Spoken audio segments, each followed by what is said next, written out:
বিনিয়োগের ওপর নির্ভরতা কমিয়ে ভোগ নির্ভর কিংবা ঋণ নির্ভর অর্থনীতি কখনো টেকসই হতে পারে না। বিনিয়োগ নির্ভর না হলে অর্থনীতি টেকসই হয় না বলে মন্তব্য করেছেন প্রধানমন্ত্রীর অর্থ ও পরিকল্পনা বিষয়ক উপদেষ্টা ডক্টর রাশেদ আল মাহমুদ তিতুমির। ৮ মার্চ রাজধানীর এক হোটেলে ক্যাপিটাল মার্কেট জার্নালিস্ট ফোরাম আয়োজিত পুঁজিবাজারে নতুন সরকারের চ্যালেঞ্জ এবং ভবিষ্যৎ পথ শীর্ষক সেমিনারে প্রধান অতিথির বক্তব্যে এই মন্তব্য করেন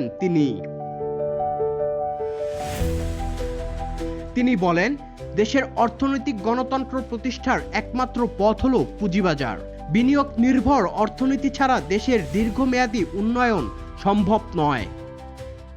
কারণ অর্থনীতি যদি ভোগ নির্ভর হয়, বিনিয়োগ নির্ভর যদি না হয়, সেই অর্থনীতি কখনোই টেকসই হতে পারে না। পৃথিবীর ইতিহাস সাক্ষ্য দেয় যে একমাত্র বিনিয়োগ নির্ভর বা বিনিয়োগের নেতৃত্বাধীন বা ইনভেস্টমেন্ট লেড যদি না হয়, তাহলে সেই অর্থনীতি কখনোই টেকসই হতে পারে না।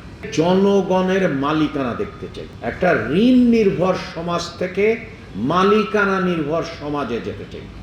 এটা হচ্ছে আমাদের পুঁজিবাজার বিষয়ক আমাদের ইশতেহারের অঙ্গীকার, যে আমরা ঋণ নির্ভরতা থেকে মালিকানা নির্ভর একটা সমাজে যেতে চাই।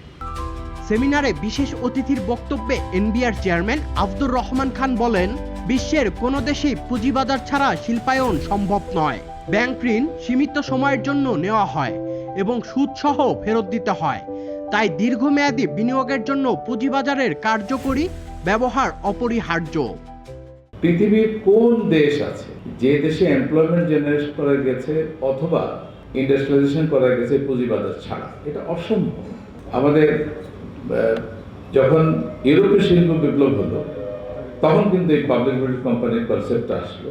প্রত্যেকে 1 সেন্ট 2 সেন্ট দিয়ে লক্ষ লক্ষ মানুষ পুঁজির যোগান দিয়ে তারপরে তারা ইন্ডাস্ট্রিয়ালাইজেশনে গেল। তারা কিন্তু মানুষের কাছে কোনো টাকা পয়সা ছিল না, ব্যবসা বাণিজ্য ছিল না। সেই একই মডেলে আমরা কেন আমাদের পুঁজিবাজারকে স্ট্রং করতে পারলাম না? আমাদের এমপ্লয়াররা কেন ব্যাংক থেকে লোন করবে এবং ব্যাংকগুলোকে ঝামেলা ফেলে দেবে?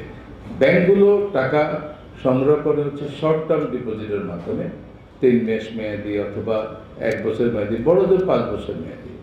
ব্যাংক কি করে 50 বছরের জন্য একটা ইন্ডাস্ট্রিকে সাপোর্ট দেবে? এটা কোনো সুযোগ নেই। আপনি ব্যাংক থেকে ঋণ নিলে 6 মাস পরে আপনাকে পেমেন্ট করতে হয়, তারপরে সুদ দিতে হয়। অথচ আপনি যদি পুঁজিবাজারে যদি ইকুইটি মার্কেট থেকে নেন, ইন্টারেস্টিংলি আপনাকে এই টাকা ফেরত দিতে হয় না, নেভার এভার, বিকজ এটা ইকুইটি, কোনোদিনও ফেরত দিতে হবে। দেশের অর্থনীতি টেকসই ও শক্তিশালী করতে ঋণ ভিত্তিক নয়, বিনিয়োগ নির্ভর অর্থনীতি গড়ে তোলা অপরিহার্য। বিশেষজ্ঞরা মনে করেন, পুঁজিবাজারের কার্যকর ব্যবহার দেশের দীর্ঘমেয়াদী আর্থিক স্বাধীনতার চাবিকাঠি।